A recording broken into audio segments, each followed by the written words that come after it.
আসসালামু আলাইকুম সুপ্রিয় দর্শক, কেমন আছেন আপনারা? আপনাদের সামনে আজ আমি ঝিঙ্গা দিয়ে আলু দিয়ে ঝোল রান্নার রেসিপি নিয়ে হাজির হলাম। প্রথমত আমি ঝিঙ্গাগুলো কেটে নিয়েছি, কিছু আলু ছুলে নিয়েছি।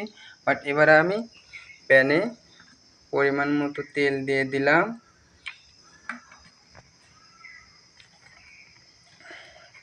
এখানে আমি কিছু রসুন কুচি আর পেঁয়াজ কুচি দিয়ে দিয়েছি। ভাজাটা হয়ে আসছে। এখন আমি এখানে তরকারিগুলো ঢেলে নিলাম। এবার আমি 1 চামচ হলুদ অ্যাড করলাম, 1 চামচ লবণ দিলাম।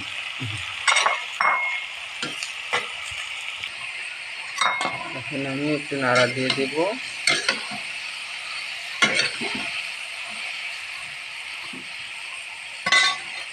এটাকে ঢাকবো না, ঢাকলে অনেক পানি হয়। দেখেন গাইস, আমার এখানে ঝোল এমনিতে হয়ে গেছে। এখানে আমার একটু পানি দেওয়া লাগে না, কারণ এটা থেকে অনেক পরিমাণে পানি বের হয়েছে।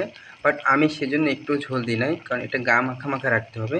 আমি বাজার থেকে কিছু গুঁড়ো মাছ, 12 মিশাল মাছ কিনে আনছিলাম, বাট এখন আমি সেটা ভেজে রাখছিলাম, সেটা আমি এখন দিয়ে দিব। আমার ঝিঙ্গের ঝোল হয়ে গেছে। এখন দেখেন কত সুন্দর কালারটা আসছে। বাট আমি হয়ে গেল আমার ঝটপট ঝিঙ্গার ঝোল রান্না। দেখেন ঝিঙ্গাগুলো যেরকম আসতো সেরকমই আছে, বাট অনেকজন রান্নালে গলে যায়। বাট আমি যেভাবে রান্না করছি এভাবে রান্না করলে একটুও গলবে না, কারণ নাড়াচাড়াটা বেশি দিবেন না, অল্প দিবেন। গাইস, আমার রেসিপিটা যদি ভালো লেগে থাকে অবশ্যই আপনারা আমাকে লাইক কমেন্ট করবেন, আর আমার জন্য সবাই দোয়া করবেন, আমি যেন নতুন নতুন রেসিপি ছাড়তে পারি। আপনারা নতুন নতুন রেসিপি দেখে যেন কিছু করতে পারেন। ভালো থাকবেন, আল্লাহ হাফেজ।